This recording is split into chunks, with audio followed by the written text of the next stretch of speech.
സ്തോത്രം. Hallelujah, hallelujah, hallelujah. ദൈവത്തിന് മഹത്വം. എല്ലാ പ്രിയപ്പെട്ടവർക്കും കർത്താവായ യേശു ക്രിസ്തുവിന്റെ നിസ്തുല്യ നാമത്തിൽ എന്റെ സ്നേഹ വന്ദനങ്ങൾ അറിയിച്ചുകൊണ്ട് അല്പസമയം പ്രത്യേകമായ ഈ വിഷയത്തിൽ നിന്നുകൊണ്ട് സംസാരിപ്പാൻ ആഗ്രഹിക്കുന്നു. കഴിഞ്ഞ പ്രാവശ്യം ഞാൻ ഒരു വീഡിയോ ചെയ്തിരുന്നു. അപ്പോസ്തോലൻ, യേശുക്രിസ്തുവിന്റെ അപ്പോസ്തോലന്റെ ലക്ഷണങ്ങൾ, യേശുക്രിസ്തുവിന്റെ അപ്പോസ്തോലന്റെ പ്രത്യേകതകൾ എന്നുള്ള വിഷയത്തെ ആധാരമാക്കി അല്പസമയം സംസാരിച്ചു. അപ്പോസ്തോലിക ലക്ഷണങ്ങളിൽ ഏറ്റവും പ്രധാനമായി അപ്പോസ്തലനായ പൗലോസ് ചൂണ്ടിക്കാട്ടിയ വേദഭാഗങ്ങളെ ഉദ്ധരിച്ചുകൊണ്ടാണ് അല്പസമയം സംസാരിച്ചത്. അത് തന്നെ പൂർണ്ണമായി നല്ല രീതിയിൽ വിശദീകരിച്ച് അല്പം സമയമെടുത്ത് സംസാരിക്കേണ്ടതുണ്ടായിരുന്നു. പക്ഷെ അതൊന്നും കേൾക്കാനുള്ള ഒരു സാവകാശം എന്റെ സഹോദരങ്ങൾക്ക് ഉണ്ടാകത്തില്ലല്ലോ. അതുകൊണ്ട് ഞാൻ അതങ്ങ് ചുരുക്കിയതാണ്. എന്നാൽ ഞാൻ അന്നേ പറഞ്ഞു, ഇതിന്റെ ബാക്കി ഭാഗങ്ങൾ പിന്നാലെ സംസാരിക്കുന്നതാണെന്ന് ഞാൻ പറഞ്ഞിട്ടുണ്ടായിരുന്നു. അപ്പോൾ ഇന്ന് അതിനോടനുബന്ധിച്ച് തന്നെ അതിന്റെ അടുത്ത ഒരു ഭാഗം കൂടെ നമുക്ക് ചിന്തിക്കാം എന്ന് ഞാൻ വിചാരിക്കുന്നു. കൂടുതൽ മുഖവുരയും വളച്ചുകെട്ടലുകളൊന്നും ഇല്ലാതെ തന്നെ നേരെ വിഷയത്തിലേക്ക് പ്രവേശിക്കാൻ ആഗ്രഹിക്കുന്നു. അപ്പോൾ നമ്മൾ ചിന്തിച്ചു അപ്പോസ്തോലിക ലക്ഷണങ്ങൾ, യേശുക്രിസ്തുവിന്റെ അപ്പോസ്തോലന്റെ ലക്ഷണങ്ങൾ. ആ ലക്ഷണങ്ങൾ പൂർണ്ണമായി ദൈവജനത്തിന്റെ ഇടയിൽ വെളിപ്പെട്ടപ്പോൾ യേശുക്രിസ്തുവിന് വേണ്ടി വൻ കാര്യങ്ങൾ ചെയ്യുവാൻ അവർക്ക് സാധിച്ചു. അവർ ചെയ്തതിലെ ഏറ്റവും പ്രധാനപ്പെട്ട സംഭവം എന്തെന്ന് ചോദിച്ചാൽ, അവരിൽ കൂടെ അത്ഭുതങ്ങൾ നടന്നു, വീര്യപ്രവൃത്തികൾ നടന്നു, മരിച്ചവരെ ഉയർത്തെഴുന്നേൽപ്പിക്കുന്നിടം വരെയുള്ള അനേകമായ കാര്യങ്ങൾ ദൈവം അവരിൽ കൂടെ ചെയ്തു. എന്നാൽ അതൊന്നുമല്ല അതിൽ പ്രധാനപ്പെട്ടതെന്ന് ഞാൻ വിശ്വസിക്കുന്നു. കാരണം ഇതിനേക്കാൾ അപ്പുറത്തായി യഥാർത്ഥത്തിൽ ദൈവത്തിന്റെ ഉദ്ദേശം എന്തെന്ന് ചോദിച്ചാൽ, ഇവർ പ്രസംഗിക്കുന്ന പ്രസംഗം കൊണ്ട് കേൾവിക്കാരായ അനേകം ആളുകൾ അവരുടെ പാപഭംഗിലമായ ജീവിതം ഉപേക്ഷിച്ചിട്ട് യേശുക്രിസ്തുവിൽ കൂടെ ലഭ്യമാകുന്ന നിത്യജീവന്റെ അവകാശത്തിലേക്ക് കടന്നു വരണം. ഒന്നുകൂടെ പറഞ്ഞാൽ, പാപികളുടെ മാനസാന്തരമാണ് കർത്താവിന്റെ ഇഷ്ടം. അപ്പൊ ഈ അപ്പോസ്തലന്മാരെല്ലാം പ്രസംഗിച്ചിടത്ത്, യേശുക്രിസ്തുവിന് വേണ്ടി പ്രസംഗിച്ചിടത്തെല്ലാം എന്തെല്ലാം പ്രശ്നങ്ങൾ വേറെ നടന്നിട്ടുണ്ടെങ്കിലും, അത്ഭുതമോ അടയാളമോ വീര്യപ്രവൃത്തിയോ അനുകൂലമോ പ്രതികൂലമോ ആയ എന്തെല്ലാം കാര്യങ്ങൾ നടന്നിട്ടുണ്ടെങ്കിലും ദൈവം പ്രസാദിക്കുന്നത് അവിടെല്ലാം രൂപപ്പെട്ട സഭകളിലെ ആത്മാക്കളിലാണ്. അവിടെല്ലാം ആത്മാക്കൾ കർത്താവിന് വേണ്ടി വേർതിരിഞ്ഞു എന്നതാണ്. അവിടെയാണ് ദൈവത്തിന് സന്തോഷം വരുന്നത് നമുക്ക് മനസ്സിലാക്കാൻ കഴിയും. അങ്ങനെ അവർ പ്രസംഗിച്ചു. അവർ പ്രസംഗിച്ചതിന് ശേഷം അവരുടെ പ്രസംഗത്തിന്റെ ഫലമായി അനേക സഭകൾ രൂപപ്പെട്ടു. ഈ സഭകളെ എല്ലാം രൂപപ്പെടുത്തിയതിനു ശേഷം വേണമെങ്കിൽ ഇന്നത്തെ അപ്പോസ്തലന്മാരൊക്കെ ചെയ്യുന്നത് പോലെ, അപ്പോസ്തലൻ എന്ന ബോർഡ് വെച്ചുകൊണ്ട് അനേകം ആളുകൾ ഇന്നും ചെയ്തു കൂട്ടുന്നത് പോലെ വേണമെങ്കിൽ അവർക്ക് ഏത് കാര്യങ്ങൾ വേണമെങ്കിലും അവർക്ക് ചെയ്യാൻ സാധിക്കും. എന്നാൽ പൗലോസിന്റെ ഒരു പ്രത്യേകത ഞാൻ വീണ്ടും ചൂണ്ടിക്കാണിക്കാൻ ആഗ്രഹിക്കുന്നു. അത് കഴിഞ്ഞ പ്രാവശ്യം പറയണമെന്ന് വിചാരിച്ചു, പക്ഷെ എനിക്കത് വിട്ടുപോയി. അതിങ്ങനെയാണ്: ചങ്ങല ധരിച്ചുകൊണ്ട് സുവിശേഷം പ്രസംഗിക്കുന്ന അപ്പോസ്തലൻ. ചങ്ങല ധരിച്ചുകൊണ്ട് സുവിശേഷം പ്രസംഗിക്കുന്ന ഒരു അപ്പോസ്തലൻ. തീമോഥെയോസിന് താൻ ലേഖനം എഴുതുമ്പോൾ ഇങ്ങനെ പറയുന്നു: ഞാൻ യേശുക്രിസ്തുവിന്റെ സ്ഥാനാപതിയാണ്, പക്ഷേ എന്റെ കയ്യിൽ വിലക്ക് വങ്കപ്പെട്ടിരിക്കുകയാണ്. എന്നാൽ ലോകത്തിന് എന്റെ കൈകളിൽ വിലങ്ങ് വെക്കാനേ പറ്റൂ. സുവിശേഷത്തെ ബന്ധിക്കാൻ ആർക്കും സാധ്യമല്ല. അതുകൊണ്ട് നീ എന്നെ ഈ മനഃപൂർവ്വം അവമാനിക്കുന്ന ഇത് സംഗതികൾ കണ്ട് നീ വിഷമിക്കാതെ ഇതേപോലെ കഷ്ടം സഹിക്കാൻ നീയും എന്റെ കൂടെ ഇറങ്ങി വരാനാ തീമോഥെയോസിനോട് പറയുന്നു. അപ്പൊ അങ്ങനെ അതേപോലെ തന്നെ മറ്റൊരു പ്രത്യേകത, അവര് തെസലോനിക്കക്കാരോട് സംസാരിക്കുമ്പോൾ ഇങ്ങനെ എഴുതിയിട്ടുണ്ട്: അപ്പോസ്തോലന്മാർ വെറും അപ്പോസ്തോലന്മാരല്ല, യേശുക്രിസ്തുവിന്റെ അപ്പോസ്തോലന്മാർ എന്ന നിലയ്ക്ക് ഘനത്തോടെ ഇരിപ്പാൻ ഞങ്ങൾക്ക് അവകാശവും അധികാരമുണ്ട്. പക്ഷെ എങ്കിലും ഇതൊന്നും ഞങ്ങൾ നിങ്ങളോട് പ്രയോഗിച്ചിട്ടില്ല. കണ്ടോ അപ്പോസ്തലന്റെ ഒരു പ്രത്യേകത? ഇതൊന്നും നിങ്ങളോട് ഞങ്ങൾ പ്രയോഗിച്ചിട്ടില്ല. അപ്പോസ്തലൻ എന്ന നിലയ്ക്ക് ഞങ്ങളാൽ സ്ഥാപിക്കപ്പെട്ട സഭയിൽ ഒരു പരിശുദ്ധ സിംഹാസനമൊക്കെ ഉണ്ടാക്കി കാലിന്റെ മുകളിൽ കാലുമൊക്കെ എടുത്തിട്ട് ഒരു കുറുവടിയൊക്കെ പിടിച്ച് തലയിൽ ഒരു തൊപ്പിയൊക്കെ ഉണ്ടാക്കി വെച്ച് അങ്ങനെ അത്യാഡംബരപൂർവം വാണരുളാൻ, സിംഹാസനത്തിൽ വാണരുളാൻ ഞങ്ങൾക്ക് അധികാരം ഉണ്ടായിരുന്നു. പക്ഷെ ഞങ്ങളത് ചെയ്തില്ല. എന്തുകൊണ്ട്? എല്ലാ അധികാരങ്ങളെയും എല്ലാ അവകാശങ്ങളെയും എല്ലാം വേണ്ടെന്ന് പറഞ്ഞ് മാറ്റിവെച്ചിട്ട് ഈ താണലോകത്തിലേക്ക് ഇറങ്ങി വന്ന് വഴിയമ്പലത്തിൽ പോലും കിടത്താൻ ഒരു സ്ഥലമില്ലാത്തപ്പോൾ പശുത്തൊട്ടിയിൽ കിടന്ന് ഈ മനുഷ്യർക്ക് വേണ്ടി, മനുഷ്യന്റെ ഉദ്ധാരണത്തിന് വേണ്ടി ജീവൻ നിലനിർത്തിയ ആ പൊന്നുടയവന്റെ ശിഷ്യനാണ് ഞാനെങ്കിൽ, ആ യേശുക്രിസ്തുവിന്റെ സുവിശേഷം പറഞ്ഞ് രക്ഷിക്കപ്പെട്ടു വരുന്ന ആളുകളുടെ മുമ്പിൽ യജമാനൻ കളിക്കാൻ എന്നെ കിട്ടത്തില്ല, എന്റെ മനസ്സ് അതിന് അനുവദിക്കത്തില്ല. അതാണ് യേശുക്രിസ്തുവിന്റെ അപ്പോസ്തലൻ. ഞാൻ പറയുന്നത് നിങ്ങൾക്ക് മനസ്സിലാകുന്നുണ്ടല്ലോ. സാധാരണ പ്രസംഗിമാരെ സ്റ്റേജിൽ കിടന്ന് ഫയർ ചെയ്യുന്നത് പോലല്ല ഞാൻ പറയുന്നത്. ഹൃദയത്തിന്റെ ഭാഷയിൽ തന്നെയാണ് പറയുന്നത്. പക്ഷെ പറയുന്നതിനൊക്കെ അല്പം കാര്യഗൗരവം ഉണ്ടായിരിക്കുമെന്നതൊരു സത്യമാണ്. അപ്പോൾ നോക്കുക, യേശുക്രിസ്തുവിന്റെ അപ്പോസ്തലൻ. അപ്പൊ ഇന്നിപ്പോ ഞാൻ ഈ കാര്യങ്ങളെല്ലാം പറയുമ്പോൾ തന്നെ ഇന്ന് ഞാൻ പറയാൻ ഉദ്ദേശിക്കുന്ന കാര്യം പ്രാർത്ഥിക്കുന്ന അപ്പോസ്തലൻ, നോട്ട് ദ പോയിന്റ്. പ്രാർത്ഥിക്കുന്ന അപ്പോസ്തലൻ. അപ്പോസ്തലൻ എന്താ പ്രാർത്ഥിക്കുന്നത്?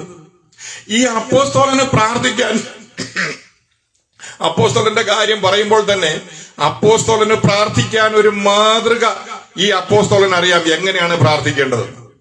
അത് കർത്താവായ യേശുക്രിസ്തു പ്രാർത്ഥിച്ച പ്രാർത്ഥനയാണ്. യോഹന്നാന്റെ സുവിശേഷം 17-ാം അധ്യായം നമ്മൾ പഠിക്കുമ്പോൾ അതിനകത്ത് കാണും, പിതാവേ, ഇവർക്ക് വേണ്ടി ഞാൻ പ്രാർത്ഥിക്കുന്നു. ഇവർക്ക് വേണ്ടി മാത്രമല്ല, ഇവരുടെ പ്രസംഗം കേട്ട് രക്ഷയിലേക്ക് വരാനിരിക്കുന്ന, നോക്കണം, അന്ന് ക്രിസ്തീയ സഭയൊന്നും ഇവിടെ രൂപപ്പെട്ടിട്ടില്ല. അതിനു മുമ്പ് തന്നെ തന്റെ അപ്പോസ്തലന്മാർക്ക് വേണ്ടി കർത്താവ് പ്രാർത്ഥിച്ച കാര്യമാണ്, ഇവരുടെ പ്രസംഗം കേട്ട് രക്ഷയിലേക്ക് വരാനിരിക്കുന്നവർക്ക് വേണ്ടിയും കൂടെ ഞാൻ പ്രാർത്ഥിക്കുന്നു. എന്താ പ്രാർത്ഥിക്കുന്നത്? എല്ലാവരും കൊട്ടാരങ്ങൾ ഉണ്ടാക്കി കൊടുത്ത് സുഖലോലുപരായി ജീവിക്കാനുള്ള എല്ലാ സൗകര്യം ഉണ്ടാക്കി ഇടിപെട്ട് സംവിധാനം ഉണ്ടാക്കി കൊടുക്കണമെന്നൊന്നും അല്ല പ്രാർത്ഥിച്ചത്. പിന്നെന്താ പ്രാർത്ഥിച്ചത്? ഇവരെ ലോകത്തിൽ നിന്ന് എടുത്തുകൊള്ളണമെന്നല്ല, ദുഷ്ടന്റെ കയ്യിൽ അകപ്പെടാതെ വണ്ണം ഇവരെ സൂക്ഷിക്കണമെന്നാണ് ഞാൻ പ്രാർത്ഥിക്കുന്നത്. ഇതാണ് യേശുക്രിസ്തുവിന്റെ പ്രാർത്ഥന. ആ യേശുക്രിസ്തുവിന്റെ വെളിപ്പാടിനാൽ അപ്പോസ്തലത്വം പ്രാപിച്ച പൗലോസ് അതിന് വിരോധമായി പ്രാർത്ഥിക്കുമോ? എന്തായാലും വേണ്ടില്ല. പൗലോസിന്റെ ശ്രദ്ധേയമായ കുറെ അധികം പ്രാർത്ഥനകൾ പുതിയ നിയമത്തിൽ നമുക്ക് വായിക്കാൻ കഴിയും. പൗലോസാണ് ഇപ്പൊ നമ്മൾ പുതിയ നിയമം പഠിച്ചാൽ യേശുക്രിസ്തുവിന് വേണ്ടി ഏറ്റവും കൂടുതൽ പ്രേക്ഷിത പ്രവർത്തനം ചെയ്യുകയും ഏറ്റവും കൂടുതൽ സഭാ കൂടിവരവുകൾ രൂപീകരിക്കുകയും ചെയ്ത അപ്പോസ്തലൻ പൗലോസാണ്. അപ്പോ ഏതൊരു അപ്പോസ്തലനേക്കാളും വലിയ അധികാരത്തിൽ ബാറ്റൺ പിടിച്ചുകൊണ്ട് ആജ്ഞാപിക്കാനുള്ള എല്ലാ സ്റ്റാറ്റസും പൗലോസിനുണ്ടായിരുന്നു. എന്നാൽ അതെല്ലാം മാറ്റിവെച്ചിട്ട് കൊരിന്ത്യന്മാരോട് പറയുകയാണ്, നിങ്ങളുടെ സമക്ഷത്ത് താഴ്മയുള്ളവനായി ഞാൻ ഇരിക്കാൻ ആഗ്രഹിച്ചു. ഉണ്ടോ? യേശുക്രിസ്തുവിന്റെ അപ്പോസ്തലൻ എന്ന നിലയിൽ ഗൗരവതരമായി പ്രവർത്തിക്കാൻ അധികാരമുണ്ടായിട്ടും തന്റെ പ്രവർത്തനത്താൽ, തന്റെ കഠിനാധ്വാനത്താലാണ് കൊരിന്തിൽ ഒരു സഭ രൂപപ്പെട്ടത് എന്നിരിക്കെ അവരാരും തന്നെ പൗലോസിന്റെ മേൽക്കൈയാളുവാൻ യോഗ്യരല്ല. എങ്കിലും അവരുടെ മേൽ അധികാരം സ്ഥാപിക്കാതെ അവരുടെ സമക്ഷത്ത് താഴ്മയുള്ളവനായി പൗലോസ് ഇരുന്നു എന്ന് നമുക്ക് വായിക്കാൻ സാധിക്കും. അപ്പോ ഈ ആളുകൾക്ക് വേണ്ടി എല്ലാം പൗലോസ് പ്രാർത്ഥിക്കുകയാണ്. അന്നത്തെ അപ്പോസ്തലന്മാരെല്ലാവരും പ്രാർത്ഥിച്ചു.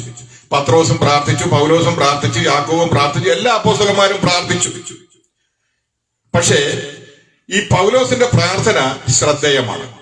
അതുകൂടെ പറയുമ്പോൾ ഇന്നത്തെ അപ്പോസ്തലന്മാരുടെ പ്രാർത്ഥനയും നമ്മളൊന്ന് ചിന്തിക്കേണ്ടതുണ്ട്. ഇന്നത്തെ അപ്പോസ്തലന്മാർ എങ്ങനെയാണ് പ്രാർത്ഥിക്കുന്നത് നമുക്കൊന്ന് നോക്കാം ആദ്യം, എന്നിട്ട് ബാക്കി പറയാം. ഇന്നത്തെ അപ്പോസ്തലന്മാരുടെ പ്രാർത്ഥന, എവിടെയെങ്കിലും പോവുക, ഒരു ഓഡിറ്റോറിയം വാടകയ്ക്ക് എടുക്കുക, നല്ലൊരു സൗണ്ട് സിസ്റ്റം ഒക്കെ വെക്കുക, ആ പരിസരങ്ങളിലുള്ള കുറെ പാസ്റ്റർമാരെയും കുറെ വിശ്വാസികളെയും ഒക്കെ ചാക്കിട്ട് പിടിക്കുക, എന്നിട്ട് ഒരു വലിയ വിളംബരം അങ്ങ് ചെയ്യുകയാണ്. ഇന്ന് മുതൽ 21 ദിവസം ഇവിടെ ഉപവാസ പ്രാർത്ഥന, അടുത്തത് ഇന്ന് മുതൽ 40 ദിവസം ഇവിടെ പ്രാർത്ഥന. 40 ദിവസം പോരാഞ്ഞിട്ട് യേശുക്രിസ്തുവിനെ കൂടെ ഓവർടേക്ക് ചെയ്യാൻ 41 ദിവസം എന്ന് പറഞ്ഞാൽ തെറ്റിപ്പോകും. അതുകൊണ്ട് വേറൊരു സൂത്രമാണ് പ്രയോഗിച്ചത്. 1000 മണിക്കൂറുകൾ തുടർച്ചയായ പ്രാർത്ഥനാ യജ്ഞം. അപ്പൊ ശരിക്കും പറഞ്ഞാൽ യേശുക്രിസ്തുവിനെയും കൂടെ ഓവർടേക്ക് ചെയ്തുകൊണ്ട് കയറിപ്പോവാണ്. യേശുക്രിസ്തു 40 ദിവസം ഉപവസിച്ചുള്ളൂ. ആധുനിക അപ്പോസ്തലന്മാർ 42 ദിവസം ഉപവസിച്ച് യേശുവിന്റെ റെക്കോർഡ് ഭേദിക്കും. അതിനുള്ള ഒരു സൂത്ര പണിയാണ് 1000 മണിക്കൂർ ഉപവാസ പ്രാർത്ഥന. അപ്പൊ ഇങ്ങനെയൊക്കെ വെച്ച് ഇവിടെ പ്രാർത്ഥിക്കുമ്പോൾ എന്താണ് പ്രാർത്ഥിക്കുന്നത്? സോഷ്യൽ മീഡിയയിലൊക്കെ ധാരാളം ഇക്കിളി ഉണർത്തുന്ന പോസ്റ്റുകൾ, ഏതെങ്കിലും ഒരു വേദപുസ്തക വാക്യത്തിന്റെ അകമ്പടിയോടുകൂടെ തന്നെയാണ് അതൊക്കെ തട്ടിവിടുന്നത്. വാലല്ല നിന്നെ തലയാക്കും. പിന്നെ നീ തോറ്റുപോയ സ്ഥാനത്ത് എവിടെയായാലും നിന്നെ ദൈവം അങ്ങ് മേലോട്ട് ഉയർത്തി ഉയർത്തി എവിടെ എത്തിക്കുമെന്നറിയോ? ആർക്കും ചെന്നെത്താൻ പറ്റാത്ത ഉയരത്തിൽ നിന്നെ കൊണ്ടെത്തിക്കും. ഇങ്ങനെയൊക്കെയാണ് പ്രാർത്ഥിക്കുന്നത്. പിന്നെ നിന്റെ ഈ കഷ്ടങ്ങളും അരിഷ്ടങ്ങളും പ്രയാസങ്ങളും ഒക്കെ ഇതെല്ലാം മാറ്റിയിട്ട് കർത്താവ് നിന്നെ ഇവിടെയുള്ള ഏത് പണക്കാരനേക്കാളും വലിയ പണക്കാരനാക്കി നിന്നെ മാറ്റും. ഇതൊക്കെ കേൾക്കുമ്പം കൈ നനയാതെ മീൻ പിടിക്കാമല്ലോ എന്നൊരു ചിന്ത ഇത് കേൾക്കുന്നവന്റെ എല്ലാം മനസ്സിൽ കയറും. അവരിരുന്ന് കൈയടിക്കും, ആമേൻ പറഞ്ഞു കൊടുക്കും, ഹല്ലേലൂയ പറഞ്ഞു കൊടുക്കും, അവര് തുള്ളുകയും ചാടുകയും ഒക്കെ ചെയ്യും. കുറച്ചു കഴിയുമ്പോ ഇവന്റെ പോക്കറ്റിലിരിക്കുന്ന പൈസ ഊറ്റിയാണ് അവൻ സ്ഥലം വിടുന്നത്. അതിന്റെ മണ്ടത്തരങ്ങളും ചിന്തിക്കാൻ ആർക്കും നേരം ഉണ്ടാകത്തില്ല. ഇന്നത്തെ ആധുനിക അപ്പോസ്തലന്മാരുടെ ധാരാളം കളികളെ കുറിച്ച്, അവരുടെയൊക്കെ വേഷം കെട്ട് സർക്കസ് പരിപാടികളെ കുറിച്ച് നല്ല അനുഭവങ്ങൾ എനിക്കുള്ളത് കൊണ്ട് തന്നെയാണ് ഞാൻ ഇങ്ങനെ പറയുന്നത്. ഒരുപക്ഷെ എന്റെ വാക്കുകൾ കേൾക്കുന്നവർക്കൊന്നും ഇത് അത്ര ഇഷ്ടപ്പെട്ടില്ലായിരിക്കാം, എനിക്കതൊരു വിഷയമല്ല. എങ്കിലും സ്നേഹത്തിൽ യേശുക്രിസ്തുവിന്റെ അപ്പോസ്തലനെ കുറിച്ച് പറയാൻ ഞാൻ ആഗ്രഹിക്കുന്നു. അപ്പൊ ഈ അപ്പോസ്തലൻ ഇവിടെ പ്രാർത്ഥിക്കുന്നു. എന്താണ് പ്രാർത്ഥിക്കുന്നത്? ഒത്തിരി വാചകം അടിച്ചതുകൊണ്ട് വലിയ കാര്യമൊന്നുമില്ല. അപ്പോസ്തലനായ പൗലോസിന്റെ പല പ്രാർത്ഥനകൾ ഈ ലേഖനങ്ങളിൽ എഴുതിയിട്ടുണ്ട്. എങ്കിലും ഞാൻ ഒരു പ്രാർത്ഥന നിങ്ങളെ വായിച്ചു കേൾപ്പിക്കാൻ ആഗ്രഹിക്കുന്നു. അതിങ്ങനെയാണ്. കൊലോസ്യ ലേഖനത്തിലെ ഒന്നാം അധ്യായം, കൊലോസ്യർ 1-ാം അധ്യായം 9-ാമത്തെ വാക്യം മുതൽ താഴോട്ട് ചില വാക്യങ്ങൾ ഞാൻ വായിക്കുന്നു. ഇതൊരു പ്രാർത്ഥനയാണെന്ന് നിങ്ങൾ മനസ്സിലാക്കണം. ഇത് വായിച്ചിട്ട് വലിയ പ്രസംഗമൊന്നും ഇല്ലാതെ തന്നെ നിങ്ങൾക്ക് കാര്യം മനസ്സിലാകും. അപ്പോൾ നിങ്ങൾക്ക് ചിന്തിക്കാവുന്നതേ ഉള്ളൂ, ഒരു അപ്പോസ്തലൻ എന്നുള്ള നിലയിൽ ഒരാളുടെ പ്രാർത്ഥന എങ്ങനെയായിരിക്കണം, എന്തിനു വേണ്ടിയായിരിക്കണം എന്നൊക്കെ നമുക്ക് വിലയിരുത്താൻ സാധിക്കും. ഇന്ന് അത്തരം പ്രാർത്ഥനകൾ അപ്പോസ്തലന്മാരിൽ ഉണ്ടെങ്കിൽ നമുക്ക് സമ്മതിച്ചു കൊടുക്കാം, ഇല്ലെങ്കിൽ എടുത്ത് ദൂരെ കളയാൻ നമ്മൾ തയ്യാറുള്ളവരായിരിക്കണം. അപ്പൊ ഞാൻ വായിക്കാൻ തുടങ്ങുകയാണ് 9-ാമത്തെ വാക്യം മുതൽ. അതുകൊണ്ട് ഞങ്ങൾ അത് കേട്ട നാൾ മുതൽ നിങ്ങൾക്ക് വേണ്ടി ഇടപെടാതെ പ്രാർത്ഥിക്കുന്നു. ആർക്ക് വേണ്ടി? നിങ്ങൾക്ക് വേണ്ടി. നിങ്ങൾ എന്ന് പറഞ്ഞാൽ ആരാണ്? കൊലോസയിലുള്ള ദൈവമക്കൾ അടങ്ങിയ സഭയോടാണ് പറയുന്നത്. ഇതെല്ലാ സഭക്കാർക്കും ബാധകമാണ്.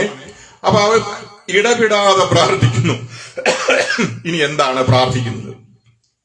നിങ്ങൾ പൂർണ്ണപ്രസാദത്തിനായി കർത്താവിന് യോഗ്യമാമണ്ണം നടക്കണം. എന്താ പ്രാർത്ഥന?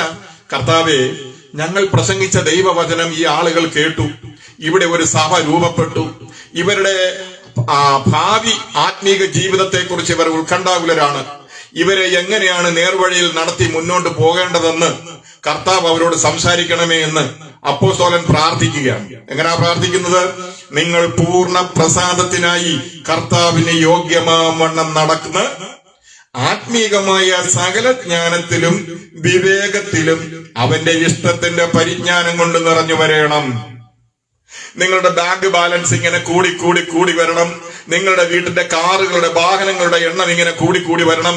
വീടിന്റെ നിലകൾ വർദ്ധിച്ചു വരണം. വീടിന്റെ അല്ലെങ്കിൽ വസ്തുവകകളുടെ മൂല്യം കോടികളിൽ നിന്ന് കോടികളിലേക്ക് തള്ളിക്കൊണ്ട് പോകണം എന്നൊക്കെയുള്ള തള്ളൽ പ്രാർത്ഥനകളല്ല ഇവിടെ പ്രാർത്ഥിച്ചിരിക്കുന്നത് നമുക്ക് മനസ്സിലാക്കാൻ സാധിക്കും. പിന്നെ ആത്മീകമായ സകല ജ്ഞാനത്തിലും വിവേകത്തിലും അവന്റെ ഇഷ്ടത്തിന്റെ പരിജ്ഞാനം കൊണ്ട് നിറഞ്ഞു വരണമെന്നും സകല സൽപ്രവൃത്തിയിലും ഫലം കായ്ച്ച് ദൈവത്തെക്കുറിച്ചുള്ള പരിജ്ഞാനത്തിൽ വളരണം. നീ വീണ്ടെടുക്കപ്പെട്ട ഒരു ദൈവത്തിന്റെ പൈതലാണെങ്കിൽ, നീ യേശുക്രിസ്തുവിനെ രക്ഷിതാവും കർത്താവുമായി അംഗീകരിച്ച ഒരു ദൈവ പൈതലാണെങ്കിൽ, നീ ആത്മാവിലും സത്യത്തിലും ദൈവത്തെ ആരാധിക്കാൻ വേണ്ടി ലോകത്തിന്റെ നാനാ ഭംഗങ്ങളിൽ നിന്ന് വേർപെട്ടവനാണെങ്കിൽ നീ എങ്ങനെ പെരുമാറണം? നിന്റെ ജീവിതം എങ്ങനെ ഇരിക്കണം? നിന്റെ ചിന്താഗതികൾ എങ്ങനെ ഇരിക്കണം? നിന്റെ സംവിധാനങ്ങളൊക്കെ ഏത് അടിസ്ഥാനത്തിലാണ്? ഇടപെടലുകൾ അത് സമൂഹത്തിലും കുടുംബത്തിലും വ്യക്തിപരമായിട്ടൊക്കെയുള്ള പ്രവർത്തന രീതികളൊക്കെ എങ്ങനെ ആയിരിക്കണം? എന്ത് കാര്യത്തിനാണ് നീ പ്രാർത്ഥിക്കേണ്ടത്? ദൈവത്തിന് സ്തോത്രം. അപ്പൊ ഇതൊക്കെ വായിച്ചു കിട്ടും. എങ്ങനെയാ കിട്ടുന്നേ? ആത്മീകമായ സകല ജ്ഞാനത്തിലും വിവേകത്തിലും അവന്റെ ഇഷ്ടത്തിന്റെ പരിജ്ഞാനം കൊണ്ട് നീ നിറഞ്ഞു വരണമെന്നും സകല സൽപ്രവൃത്തിയിലും ഫലം കായ്ച്ചു. സൽപ്രവൃത്തികൾ, എല്ലാ തരത്തിലുമുള്ള സൽപ്രവൃത്തികളിൽ ഫലം പുറപ്പെടുവിക്കുന്നവനായി നീ മാറണം. ആരോടാ? സഭയിലെ വിശ്വാസികൾ, എന്റെ സഭയിലെ അംഗങ്ങൾക്ക് വേണ്ടി ഞാൻ ഒരു അപ്പോസ്തലനാണെങ്കിൽ ഞാൻ പ്രാർത്ഥിക്കുന്നത് എന്താണെന്നൊന്ന് ചിന്തിക്കാൻ വേണ്ടിയാണ് ഞാൻ ഇത് പറയുന്നത്. സഹോദരങ്ങളെ, അവന്റെ ഇഷ്ടത്തിന്റെ പരിജ്ഞാനം കൊണ്ട് നിറഞ്ഞു വരണമെന്നും സകല സൽപ്രവൃത്തിയിലും ഫലം കായ്ച്ച് ദൈവത്തെക്കുറിച്ചുള്ള പരിജ്ഞാനത്തിൽ വളരണം. പിടികിട്ടിയോ? രാവിലെ എഴുന്നേറ്റ് വൈകുന്നേരം വരെ ലോകം വെട്ടിപ്പിടിക്കാൻ നെട്ടോട്ടം ഓടാനല്ല പറയുന്നത്. ഉപജീവനത്തിനു വേണ്ടി, ജീവസന്ധാരണത്തിനു വേണ്ടി ആവശ്യമായ കാര്യങ്ങൾ പ്രവർത്തിക്കുന്നതിന് ഇതൊന്നും എതിരല്ല. പറഞ്ഞ മനസ്സിലായില്ലേ? മറിച്ച് സ്വോത്രവും ഹല്ലേലൂയയും പറഞ്ഞുകൊണ്ട് ആരെ വേണമെങ്കിലും കമിഴ്ത്തി അടിക്കാൻ, ആരെ വേണമെങ്കിലും മലർത്തി അടിക്കാനുള്ള ആ ബന്ധപ്പാടുണ്ടല്ലോ. എങ്ങനെയും 10 കാശ് സമ്പാദിക്കാൻ, ഏത് വിധയിലും വേണ്ടില്ല മറ്റുള്ളവനെ തോൽപ്പിച്ച് ആള് കളിക്കാൻ, ഈ വ്യഗ്രതകളെല്ലാം മാറിയിട്ട് ദൈവത്തെക്കുറിച്ചുള്ള പരിജ്ഞാനത്തിൽ വളരണമെന്നും, പിന്നെ അടുത്തത് ഇച്ചിരി കഷ്ടപ്പാടുള്ള കാര്യമാണ്, സകല സഹിഷ്ണുതയ്ക്കും ദീർഘക്ഷമയ്ക്കുമായി. സകല സഹിഷ്ണുതയ്ക്കും ദീർഘക്ഷമയ്ക്കുമായി അവന്റെ മഹത്വത്തിന്റെ വല്ലഭത്വത്തിന് ഒത്തവണ്ണം പൂർണ്ണ ശക്തിയോടെ നീ ബലപ്പെടണം. എങ്ങനെ വേണം? ഈ പൂർണ്ണ ശക്തിയോടെ ബലപ്പെടണമെങ്കിൽ എന്ത് വേണം? സകല കാര്യങ്ങളിലും സഹിഷ്ണുത വേണം. ഞാൻ അപ്പോസ്തലനാണെന്ന് പറഞ്ഞ് വലിയ 1.5 മുഴ നീളത്തിൽ ബോർഡും തൂക്കി നടന്നിട്ട് കാര്യമില്ല. നീ തട്ടിവിടുന്ന ഈ കപട തത്വജ്ഞാനത്തിന് എതിരായിട്ട് ആരെങ്കിലും നിനക്കെതിരായി സംസാരിച്ചു പോയാൽ ഉടനെ അവനെ ശപിക്കുന്ന അപ്പോസ്തലനാണ് നീയെങ്കിൽ നീ യേശുവിന്റെ അപ്പോസ്തലനല്ല. നീ അവന്റെ അനുഗ്രഹങ്ങളെ തടയുന്നവനാണെങ്കിൽ നീ യേശുവിന്റെ അപ്പോസ്തലനല്ല. മറിച്ച് നിന്നെ ഏൽപ്പിച്ചിരിക്കുന്നത് ദൈവത്തിന്റെ ആട്ടിൻകൂട്ടമാണ് എന്നുള്ള ബോധ്യമുണ്ടെങ്കിൽ ഈ ആട്ടിൻകൂട്ടങ്ങളെ മുഴുവനും പണക്കാരന്മാരാക്കി അവരുടെ പാല് കറന്ന് കോടാനുകോടി രൂപയുടെ ബിസിനസ് ചെയ്ത് കെട്ടിടങ്ങൾ പണിത് പേരും പെരുമയും ഉണ്ടാക്കി അടിച്ചു പൊളിച്ച് ഇവിടെ ജീവിക്കാനല്ല, മറിച്ച് ദൈവത്തിന്റെ മഹത്വത്തിന്റെ വല്ലഭത്വത്തിന് ഒത്തവണ്ണം നീ പൂർണ്ണ ശക്തിയോടെ ബലപ്പെടണം. അതിനെന്ത് വേണം? സകല സഹിഷ്ണുതയും ദീർഘക്ഷമയും വേണം. ഒന്ന് പറഞ്ഞ് രണ്ടാമത്തേന് ശാപവാക്കുകൾ ഉച്ചരിക്കുക, ഗുണ്ടകളെ കൊണ്ട് കയ്യേറ്റം ചെയ്യിപ്പിക്കുക. ഒരുവിധപ്പെട്ട ആധുനിക അപ്പോസ്തലന്മാരുടെ എല്ലാം കസ്റ്റഡിയിൽ ഒത്തിരി ഗുണ്ടാപ്പണി ചെയ്യാൻ ആളുണ്ടാവും. അതൊക്കെ നമ്മള് ജീവിതത്തിൽ ധാരാളം അനുഭവിച്ചറിയുന്ന വർഷങ്ങളായി ഇത് തുടങ്ങിയിട്ട്. അതുകൊണ്ടാ പറയുന്നത്, ഇതൊന്നും അല്ല യഥാർത്ഥത്തിൽ ഒരു അപ്പോസ്തലൻ പ്രാർത്ഥിക്കുന്നത്. കണ്ടോ? എന്നിട്ടോ, വിശുദ്ധന്മാർക്ക് വെളിച്ചത്തിലുള്ള അവകാശത്തിനായി നമ്മെ പ്രാപ്തന്മാരാക്കി. ആരാ? സ്വർഗത്തിലെ ദൈവം. വിശുദ്ധന്മാർക്കുള്ള വെളിച്ചത്തിലുള്ള അവകാശത്തിനായിട്ടാണ് നമ്മളെ പ്രാപ്തന്മാരാക്കിയത്. എടാ, ഈ ഭൂമിയില് കച്ചവടം ചെയ്തോ, മറ്റെന്തെങ്കിലും ബിസിനസ് ചെയ്തോ, ഫാക്ടറി നടത്തിയോ, കൃഷി ചെയ്തോ, മറ്റേതെങ്കിലും തരത്തിൽ സമ്പാദിക്കുന്നതിൽ തെറ്റൊന്നും അല്ല വചനം പറയുന്നത്. പക്ഷേ നീ ഒരു എന്താ പറയുന്നതിന്, ഇവിടുത്തെ ഒന്നാമത്തെ പലിശക്കാരനായി, ഒന്നാമത്തെ പണക്കാരനായി നിന്നെ ആർക്കും എത്തിപ്പെടാൻ പറ്റാത്ത ഉയരത്തിൽ എത്തിക്കാനല്ല ഈ പറയുന്നതൊക്കെ. വിശുദ്ധന്മാർക്ക് വെളിച്ചത്തിലുള്ള അവകാശമാണ് ദൈവം നിനക്ക് വെച്ചിരിക്കുന്നത്. എന്തവകാശമാണ്? വെളിച്ചത്തിലുള്ള അവകാശം. എന്താ വെളിച്ചത്തിലുള്ള അവകാശം? അത് റോമാലേഖനം 8-ാം അധ്യായത്തിൽ അതിന്റെ 16-ാം വാക്യം വായിക്കുമ്പോൾ നമുക്ക് മനസ്സിലാകും എന്താണ് അവകാശം, അതെങ്ങനെയാണ് പ്രാപിക്കേണ്ടതെന്നൊക്കെ അത് കാണും. അപ്പോൾ നോക്കുക, വിശുദ്ധന്മാർക്ക് വെളിച്ചത്തിലുള്ള അവകാശത്തിനായി നമ്മെ പ്രാപ്തന്മാരാക്കുകയും പിന്നെ നമ്മെ ഇരുട്ടിന്റെ അധികാരത്തിൽ നിന്ന് വിടുവിച്ച് തന്റെ സ്നേഹസ്വരൂപനായ പുത്രന്റെ രാജ്യത്തിലാക്കി വെച്ചു. ആരാ? ദൈവം. എവിടെ ആക്കി വെച്ചു? സ്നേഹസ്വരൂപനായ പുത്രന്റെ രാജ്യത്തിലാക്കി വെച്ചു. നമ്മളെ ഇരുട്ടിന്റെ അധികാരത്തിൽ നിന്ന് വിളിച്ചു വേർതിരിച്ച് ഏതെങ്കിലും ഒരു ദൈവം കളിക്കുന്ന പാസ്റ്ററിന്റെ അടിമയാക്കിയല്ല വെച്ചത്. ഏതെങ്കിലും ഒരുത്തന്റെ മെഗാ ചർച്ചിൽ പോയിരുന്ന് മാനസാന്തരവും വേണ്ട, പാപമോചനവും വേണ്ട, രക്ഷയും വേണ്ട, ഓൺലി പ്രൈസ് ദി ലോർഡ്, പിന്നെ ഒരു അഭിഷേകം മന്ത്രം തുള്ളി ചാടി കൈയടിച്ച് തലകീഴായിട്ട് മറിയാനൊന്നും അല്ല ദൈവം നമ്മളെ ആക്കി വെച്ചിരിക്കുന്നത്. നമ്മളെ ഇരുട്ടിന്റെ അധികാരത്തിൽ നിന്നാണ് ദൈവം വിടുവിച്ചത്. നമ്മൾ നേരത്തെ ഉണ്ടായിരുന്ന പേര് കേട്ട വലിയ സഭയിൽ നിന്ന് വിടുവിച്ച് ഇങ്ങോട്ട് കൊണ്ടുവന്നെന്നല്ല, ഇരുട്ടിന്റെ അധികാരത്തിൽ നിന്നാണ് വിടുവിച്ചത്. ഒരുപക്ഷെ നീ പറയുമായിരിക്കും, ഞാൻ പണ്ട് മറ്റേ സഭയിൽ അങ്ങനായിരുന്നു, ഇങ്ങനായിരുന്നു, ആ സഭയാണ് വലുത്, ഈ സഭയാണ് വലുത്. വേദപുസ്തക പ്രകാരം ചിന്തിച്ചാൽ അവിടെയൊക്കെ നീ ആയിരുന്നപ്പോൾ അവിടെ നീ ഇരുട്ടിന്റെ അധികാരത്തിലായിരുന്നു. അവിടെ നിന്നൊക്കെ ദൈവം നിന്നെ വിളിച്ച് യഥാർത്ഥ സത്യ വെളിച്ചമായ യേശുക്രിസ്തുവിന്റെ അടുത്തേക്ക് നിന്നെ കൊണ്ടുവന്നെങ്കിൽ നിന്റെ ആത്മീക ജീവിതം എങ്ങനെ ആയിരിക്കണമെന്നും നിന്നെ ഉപദേശിക്കുന്ന അപ്പോസ്തലൻ എങ്ങനെയുള്ളവനായിരിക്കണമെന്നൊക്കെ ഒന്ന് മനസ്സിലാക്കാൻ ഹൃദയം ഒന്ന് തുറന്നാൽ നമുക്കതിന് സാധിക്കുമെന്നുള്ളത് ഒരു സത്യമാണ്. അപ്പോൾ എന്ത് ചെയ്തു? ഇരുട്ടിന്റെ അധികാരത്തിൽ നിന്ന് വിടുവിച്ചു, തന്റെ സ്നേഹസ്വരൂപനായ പുത്രന്റെ രാജ്യത്തിലാക്കി വെച്ചു. അങ്ങനെ ആക്കി വെക്കുകയും ചെയ്ത പിതാവിന് സന്തോഷത്തോടെ സ്തോത്രം ചെയ്യുന്നവരാകണമെന്നും അപേക്ഷിക്കുന്നു. എന്ത് കാര്യം ഓർത്താ നമ്മൾ സന്തോഷിക്കേണ്ടത്? എനിക്കൊരു കാറിന് വേണ്ടി ഞാൻ ദാഹിച്ചു, എനിക്കൊരു കാർ കിട്ടി. ഒന്നല്ല, 2 കാർ കിട്ടി. എനിക്കൊരു വീടിന് വേണ്ടി ഞാൻ പ്രാർത്ഥിച്ചു, എനിക്ക് ഒന്നല്ല 2 വീട് കിട്ടി. നീയും എന്റെ കൂടെ വന്നാൽ ഇത് കണ്ടോ, വീടിന്റെ താക്കോലും കാറിന്റെ താക്കോലും ഒക്കെ കാണിച്ചിട്ട് ഇത് കണ്ടോ, ഇതുപോലെ നിനക്കും കിട്ടും എന്നല്ല പ്രാർത്ഥിക്കുന്നത്, എന്നല്ല പ്രബോധിപ്പിക്കുന്നത്. സന്തോഷിക്കാനുള്ള വക എന്താണ്? സന്തോഷത്തോടെ സ്തോത്രം ചെയ്യുക. എന്ത് സന്തോഷമാണ്? എന്ത് കാര്യത്തിലാണ് നമ്മൾ സന്തോഷിക്കേണ്ടത്? നമുക്ക് ഉണ്ണാനും ഉടുക്കാനും അത്യാവശ്യം ഭൗമികമായ സാഹചര്യങ്ങളൊക്കെ ഉണ്ടെങ്കിൽ അതിൽ തൃപ്തിപ്പെട്ട് കർത്താവിനെ സേവിച്ച് മുന്നോട്ട് പോകാനാണ് ദൈവം പറയുന്നത്. എന്നിട്ട് നമ്മൾ സന്തോഷത്തോടെ ദൈവത്തിന് സ്തോത്രം ചെയ്യണം. നമ്മള് സന്തോഷത്തോടെ സ്തോത്രം ചെയ്യണം. എന്തിനാണ്? ഇരുട്ടിന്റെ അധികാരത്തിൽ നിന്ന് വിടുവിച്ചതാണ് നമ്മുടെ സന്തോഷം. പാപപങ്കിലമായ ലോകത്തിന്റെ മോഹങ്ങൾക്കൊത്തവണ്ണം നമ്മൾ നടന്നു. ലോകക്കാരൻ സംസാരിക്കുന്നത് പോലെ നമ്മൾ ചീത്തകളും തെറികളും മറ്റ് അനാവശ്യ പ്രവണതകളിലൊക്കെ ഇടപെട്ട് മദ്യപിച്ച് മതോന്മത്തനായി ഒക്കെ ജീവിച്ചവരുണ്ടാകാം. മറ്റ് ദുർനടപടികളിൽ കൂടെ ജീവിതം തള്ളി നീക്കിയവരുണ്ടാകാം. അതുപോലെ സകല ദോഷങ്ങൾക്കും സകല തിന്മകൾക്കും അടിമപ്പെട്ടു പോയവരുണ്ടാകാം. ഇങ്ങനെ സർവോപരി ഇരുട്ടിന്റെ അധികാരത്തിൽ കിടന്നവരായ സാധു ജനങ്ങളുടെ ആത്മാക്കളെ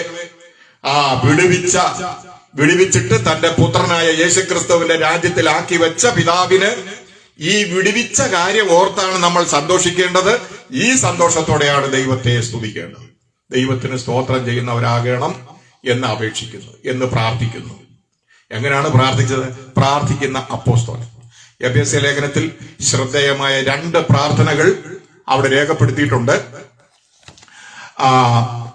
സമയം ചുരുക്കമായതുകൊണ്ട് ഇന്ന് ഞാൻ ആ പ്രാർത്ഥനകളിലോട്ട് കടക്കുന്നില്ല. ഈ പ്രാർത്ഥനകൾ അതിന്റെ റെഫറൻസ് ഞാൻ നിങ്ങൾക്ക് പറയാം. എഫേസ്യർക്ക് എഴുതിയ ലേഖനത്തിന്റെ 1 മുതൽ 17, 1-ാം അധ്യായം 17 മുതൽ 19 വരെയുള്ള വാക്യങ്ങളും അതിന്റെ 3-ാം അധ്യായം 16 മുതൽ 19 വരെയുള്ള വാക്യങ്ങളും നിങ്ങൾ നിർബന്ധമായും വായിക്കണമെന്ന് ഞാൻ ഓർപ്പിക്കുന്നു. ഒന്നുകൂടെ റെഫറൻസ് പറയട്ടെ. എഫേസ്യർക്ക് എഴുതിയ ലേഖനം 1-ന്റെ 17 മുതൽ 19 വരെയും എഫേസ്യർക്ക് എഴുതിയ അതേ ലേഖനത്തിൽ തന്നെ 3-ാം അധ്യായത്തിന്റെ 16 മുതൽ 19 വരെയുള്ള വാക്യങ്ങളും വായിക്കുമ്പോൾ 2 വമ്പൻ പ്രാർത്ഥനകൾ അവിടെ കാണാൻ സാധിക്കും. ഞാൻ എന്റെ വാക്കുകളോട് അവസാനിപ്പിക്കുന്നുണ്ട്, ഞാൻ അങ്ങോട്ട് കടക്കുന്നില്ല. എന്നിട്ട് നിങ്ങളൊന്ന് ചിന്തിക്കണം, യേശു ക്രിസ്തുവിന്റെ അപ്പോസ്തോലൻ എന്നുള്ള നിലയിൽ ഒരു മനുഷ്യൻ എന്താണ് പ്രാർത്ഥിക്കുന്നത്? തന്റെ ജനങ്ങൾക്ക് വേണ്ടി പ്രാർത്ഥിച്ചത് എന്താണ്, എങ്ങനെയാണ്? നിങ്ങൾക്കത് വ്യക്തമായി മനസ്സിലാക്കും. ഇപ്പോൾ ഞാൻ വായിച്ചു കേൾപ്പിച്ച ഈ വേദഭാഗങ്ങൾ, ഒരു പ്രാർത്ഥന ഞാൻ വായിച്ചു കേൾപ്പിച്ചു. അടുത്ത 2 പ്രാർത്ഥനകളുടെ റെഫറൻസ് ഞാൻ പറഞ്ഞിട്ടുണ്ട്. ഇനിയും കൂടുതൽ പ്രാർത്ഥനകൾ നമുക്ക് ഇതിനകത്തുനിന്ന് പിന്നെയും വായിച്ചാൽ മനസ്സിലാകും, കിട്ടുന്നുണ്ട്. പക്ഷേ അത്യാവശ്യം കാര്യങ്ങൾ ബോധിപ്പിക്കാൻ വേണ്ടി ഞാനിത് ഇത്രയും പറഞ്ഞതേ ഉള്ളൂ. എന്നിട്ട് നിങ്ങൾ ചിന്തിച്ചു നോക്കൂ, ഇന്നത്തെ ആധുനിക അപ്പോസ്തലന്മാരുടെ പ്രാർത്ഥന എന്താണ്? യഥാർത്ഥത്തിൽ യേശുക്രിസ്തുവിന്റെ അപ്പോസ്തലൻ എന്താണ് പ്രാർത്ഥിച്ചത്? അവർ ലജ്ജ കൂടാതെ സുവിശേഷം പറഞ്ഞു. ദുഷ്പ്രവർത്തിക്കാരനെ പോലെ അറസ്റ്റ് ചെയ്ത് 2 കൈയിലും ചങ്ങല. ഒരു ചങ്ങല പോലും ചുമക്കാനുള്ള ആരോഗ്യം ആ മനുഷ്യന് കാണത്തില്ല. എന്നിട്ടും ആ മനുഷ്യന്റെ 2 കൈയിലും 2 ചങ്ങല വെച്ചാണ് 2 പോലീസുകാരന്മാരുടെ പട്ടാളക്കാരന്മാരുടെ അകമ്പടിയിലാണ് ഇദ്ദേഹത്തെ കൊണ്ടു നടക്കുന്നത്. റോമായിൽ ചെന്നപ്പോഴും തടവുകാരനായി തന്നെയാണ് പൗലോസ് ജീവിച്ചത്. 2 വർഷം അവിടെ ഒരു ഹാള് വാടകയ്ക്കെടുത്തു. തുറന്നോസിന്റെ പാഠശാലയിൽ 2 വർഷം താമസിച്ചപ്പോഴും ഇദ്ദേഹം തടവുകാരൻ തന്നെയായിരുന്നു. പരിചരിക്കാൻ ആൾക്കാരെയൊക്കെ അനുവദിച്ചു എങ്കിലും സംഗതി തടവിൽ തന്നെയായിരുന്നു. ആ തടവിൽ ഇരുന്നും കൊണ്ട് അവിടെ റോമാ പട്ടണത്തിലുള്ള അനേകരോട് സുവിശേഷം പ്രസംഗിച്ചു, ലജ്ജ കൂടാതെ പ്രസംഗിച്ചു. അതുകൊണ്ടാണ് പുള്ളി പറഞ്ഞത്, എന്തുവാ, സുവിശേഷത്തെ കുറിച്ച് എനിക്ക് ലജ്ജയില്ല. ഞാനൊരു ചോദ്യം ചോദിക്കുന്നു. എന്റെ പ്രിയ അപ്പോസ്തലന്മാരെന്ന ബോർഡ് വെച്ചിരിക്കുന്ന സഹോദരങ്ങളോട് ഞാൻ ചോദിക്കുന്നു, നിങ്ങളെ ഇതുപോലെ അറസ്റ്റ് ചെയ്ത് കയ്യിൽ 2 ചങ്ങല പോയിട്ട് ഇന്നത്തെ സാധാരണ പോലീസുകാർ കൈവള ഇടുന്നത് പോലത്തെ ആ ഡൂപ്പ വിലങ്ങിട്ടിട്ടാണ് നിങ്ങളെ വെക്കുന്നത് എന്ന് കൂട്ടിക്കോ. ഇനി വിലങ്ങൊന്നും വെക്കണ്ട, കേരള വണ്ടിയിലെന്ന് പറഞ്ഞ് കഴുത്തിന്റെ ഒരു തള്ളും തള്ളി നിങ്ങളെ വണ്ടിയിലൊന്ന് കയറ്റി എന്ന് വിചാരിക്കാം. അത്രത്തോളമാണ് ചെയ്തതെങ്കിലും അപ്പോഴത്തേക്കും ലോകം മുഴുവൻ സോഷ്യൽ മീഡിയയിൽ കൂടെ ഇത് പടരത്തില്ലേ? ഉടനെ തന്നെ പോലീസിനും പട്ടാളത്തിനും സകല അധികാരത്തിനും എതിരായി പ്രശ്നങ്ങൾ ഉണ്ടാക്കാൻ ആളുകൾ ഇളകത്തില്ലേ? ഓ, ഞാൻ അങ്ങനെയായി, ഞാൻ ഇങ്ങനെയായി, അതാണ് ഇതാണ് എന്നൊക്കെ പറയത്തില്ലേ? നിങ്ങളുടെ മാനസികാവസ്ഥ എന്തായിരിക്കും? നിങ്ങളെ അറസ്റ്റ് ചെയ്ത് കൊണ്ടുപോകുന്ന പോലീസുകാരനോട് നിങ്ങൾ സുവിശേഷം പറയുമോ? നിങ്ങളെ ഒരുപക്ഷെ ജയിലിൽ കൊണ്ട് തള്ളുമായിരിക്കും. ആ ജയിലിൽ വെച്ച് നിങ്ങൾ അവരോട് സുവിശേഷം പറയുമോ? അതോ ഞാൻ അപ്പോസ്തലനാണ് എന്ന് നിങ്ങൾ അവരോട് വീമ്പ് പറയുമോ? ഒന്ന് ചിന്തിക്കാൻ വേണ്ടി ഞാൻ പറഞ്ഞതാണ്. അപ്പൊ ഏതപ്പാ കോതമംഗലം? കാര്യമറിയാതെ ചുമ്മാ ഇങ്ങനെ ആടുകയാണ്. ഇതൊക്കെ നിർത്തിയിട്ട് ഒരു മനുഷ്യനിൽ ദൈവം ഏൽപ്പിച്ചിരിക്കുന്ന ദൗത്യം എന്താണെന്ന് ദൈവവചനത്തിന്റെ അടിസ്ഥാനത്തിൽ അത് ഉൾക്കൊണ്ടുകൊണ്ട് അതിന് യോഗ്യമായ രീതിയിൽ നിങ്ങൾ പ്രവർത്തിക്കൂ. നിങ്ങളുടെ ആവശ്യങ്ങളെല്ലാം നിറവേറ്റാൻ ദൈവം വിശ്വസ്തനല്ലേ? ദൈവത്തിന് സ്തോത്രം. അതുകൊണ്ട് ഞാനിവിടെ അവസാനിപ്പിക്കുന്നു. പ്രാർത്ഥന ഏത് വിധമായിരിക്കണമെന്ന് എന്റെ വാക്കുകൾ കേൾക്കുന്ന ആയിരക്കണക്കിന് ആളുകൾ ഇത് കേൾക്കുന്നുണ്ടെന്ന് എനിക്കറിയാം. എന്റെ വാക്കുകൾ കേൾക്കുന്ന എല്ലാവരും ഒരു വിചിന്തനത്തിന് തയ്യാറാകണമെന്ന് ഞാൻ പ്രബോധിപ്പിക്കുകയാണ്. എന്താണ് നമ്മൾ പ്രാർത്ഥിക്കേണ്ടത്? അപ്പോസ്തലൻ എങ്ങനെയാണ് പ്രാർത്ഥിക്കേണ്ടത്? പ്രവാചകൻ എന്താണ് പറയേണ്ടത്? സുവിശേഷം പറയുന്നവൻ എന്താണ് പറയേണ്ടത്? പിന്നെ ഇടയൻ എന്നാ പറയേണ്ടതെങ്കിൽ ഇപ്പൊ എല്ലായിടത്തും ഇടച്ചലാണ് ഉണ്ടാക്കുന്നത്. അപ്പൊ ഇടയൻ എങ്ങനെയാണ് ഇടയ്ക്കേണ്ടത്? ഇങ്ങനെയൊക്കെ ഒരുപാട് കാര്യങ്ങളുണ്ട് സഹോദരങ്ങളെ. എനിവേ, ഞാൻ എന്റെ വാക്കോടെ അവസാനിപ്പിക്കാൻ പോവാണ്. അപ്പൊ എല്ലാവർക്കും കർത്താവായ യേശുക്രിസ്തുവിന്റെ നാമത്തിൽ ഒരിക്കൽ കൂടെ നന്ദി പറയുകയാണ്. പ്രാർത്ഥന, ഒരു അപ്പോസ്തലന്റെ പ്രാർത്ഥന എങ്ങനെ ആയിരിക്കണമെന്നുള്ളതിന് ഒരു ചെറിയ ഉദാഹരണം മാത്രമാണ് ഞാൻ പറഞ്ഞത്. ബാക്കി കാര്യങ്ങൾ അടുത്ത വിഷയത്തിൽ നമുക്ക് തുടർന്ന് സംസാരിക്കാം. ദൈവം നിങ്ങളെ അനുഗ്രഹിക്കുമാറാകട്ടെ.